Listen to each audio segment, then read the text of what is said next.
राधे राधे भक्तों। तो आज हम श्रवण करेंगे कार्तिक मास का 16वां अध्याय।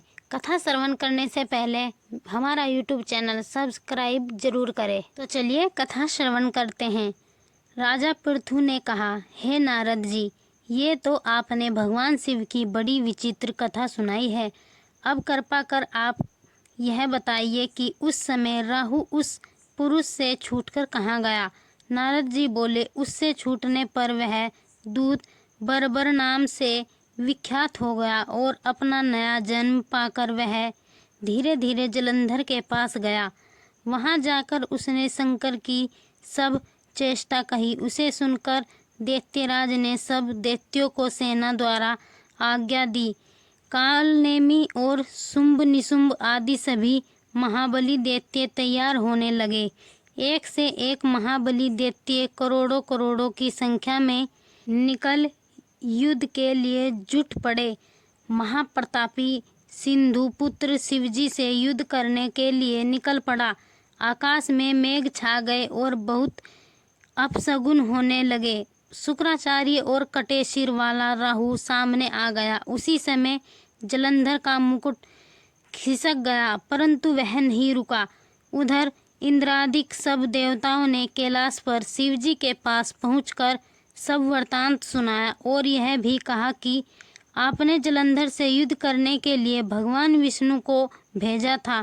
वह आपके वशवर्ती हो गए हैं और विष्णु जी लक्ष्मी सहित जलंधर के अधीन हो उनके घर में निवास करते हैं। अब देवताओं को भी वहीं रहना पड़ता है। अब वह बलि सागर पुत्र आपसे युद्ध करने आ रहा है एवं आप उसे मारकर हम सब की रक्षा कीजिए। यह सुनकर शंकर जी विष्णु जी को बुलाकर पूछा, हे ऋषिकेश, युद्ध में आपने जलंधर का संहार क्यों नहीं किया और वैकुंठ छोड़ आप उसके घर में कैसे चले गए। यह सुनकर विष्णु जी ने हाथ जोड़कर नम्रता पूर्वक भगवान शंकर से कहा, उसे आपका अंशी और लक्ष्मी का भ्राता होने के कारण ही मैंने नहीं मारा है। यह बड़ा वीर और देवताओं से अजय है। इसी पर मुग्ध होकर मैं उसके घर में निवास करने लगा हूँ। विष्णु जी के इन वचनों को सुनकर शंकर जी हंस पड़े। उन्होंने कहा, हे विष्णु, आप यह क्या कहते हैं। मैं उस दैत्य जलंधर को अवश्य मारूंगा। अब आप सभी देवता जलंधर को मेरे द्वारा ही मारा गया जान अपने स्थान को जाइए।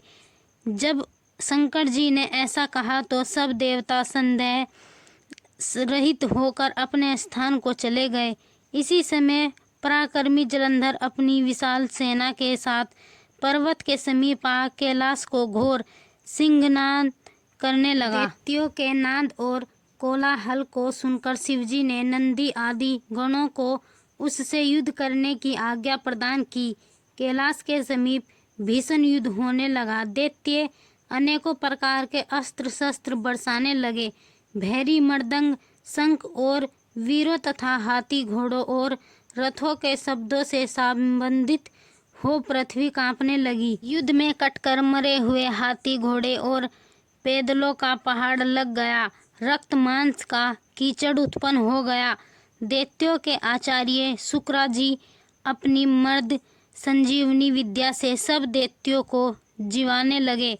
यह देखकर शिवजी के गण व्याकुल हो गए और उनके पास जाकर सारा वृतांत सुनाया। उसे सुनकर भगवान रुद्र के क्रोध की सीमा न रही। फिर तो उस समय उनके मुख से एक ही बड़ी भयंकर कृत्या उत्पन्न हुई, जिसकी दोनों जंघाएं ताल वृक्ष के समान थी।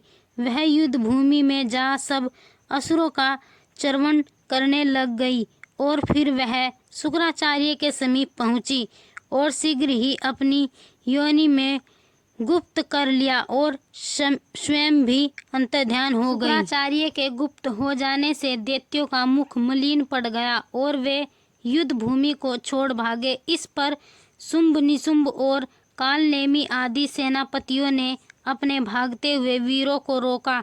शिवजी ने नंदी आदि गणों ने भी, जिसमें गणेश और स्वामी कार्तिकेय जी भी थे, दैत्यों से भीषण युद्ध करना आरंभ कर दिया। तो भक्तों, यह कथा थी कार्तिक मास का 16वां अध्याय।